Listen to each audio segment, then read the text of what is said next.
అందరికీ నమస్తే. ముఖ్యంగా ఈ జగన్మోహన్ రెడ్డి గారు సస్తే కానీ ఆంధ్రప్రదేశ్ బాగుపడదేమో అనిపిస్తుంది. ఎందుకు సస్తే అని ఈ మాట అంటున్నానంటే,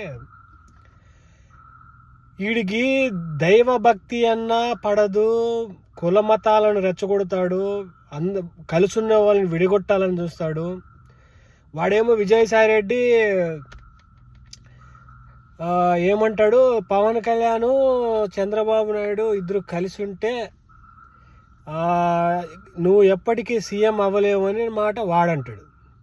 అంటే ఎప్పుడు విడగొట్టాలి, పడగొట్టాలి, కూల్చాలి, నాశనం చేయాలి అని ఒక థాట్ తప్పితే ఈ లుచ్చా లఫంగిలకి ఏమన్నా నిర్మించడము, అభివృద్ధి చేయడము, మనుషులను బాగా చేద్దాం, వీళ్ళను బాగా పైకి తీసుకొద్దాం, మన రాష్ట్రాన్ని పైకి తీసుకొద్దాం, మన తెలుగువారు అందరూ ఎక్కడున్నా కూడా అగ్రస్థానంలో ఉండాలని శ్రమిద్దామనే ఆలోచన మాత్రం ఈ లుచ్చా లఫంగాలకి ఇద్దరికి, వీళ్ళకి వైసీపీ పార్టీ వాళ్ళకి ఉండదు.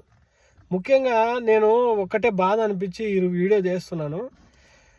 నువ్వు పోయి వెంకటరమణ స్వామితో పెట్టుకున్నావురా, నాశనం అయిపోతావు. నువ్వు ఖచ్చితంగా నాశనం అయిపోతావు.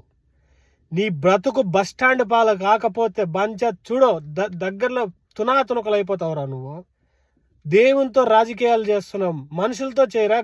దమ్ము ఉంటే నీకు చంద్రబాబు గారితో అభివృద్ధితో పోటీపడు.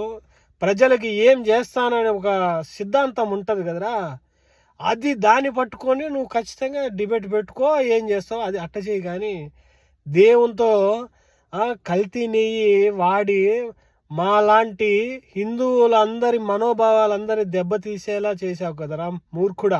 నాశనం అయిపోతావురా నువ్వు. నేను చెప్తున్నా ఒకటే హిందూ సోదరులందరికీ, ఇప్పుడు ఈడు ఇంత చేశాడు కదా, ఎందుకు వీడియో రూపంలోనే ఈయన తిట్టిపోయండి కంపల్సరీ. ఎందుకు మాట్లాడండి, దీని గురించి మాట్లాడండి. డెఫినెట్గా ఖండించాల్సిన విషయం ఇది. ఎందుకు మనం గమ్మునుంటే నా కొడుకులు బాగా రెచ్చిపోతున్నారు. సైకో నా కొడుకులు అంతా వీళ్ళు. భాష ఒకవేళ నేను కోపంతో మాట్లాడుతున్న మాట, కడుపు కాలిపి మాట్లాడుతున్న మాట. సిగ్గు లేదరా మీకు వైసీపీ వాళ్ళకి? జగన్మోహన్ రెడ్డికి వానికి ఎట్లా సిగ్గే లేదు, లజ్జ లేదు. తల్లిని వదిలేశాడు, చెల్లిని వదిలేశాడు.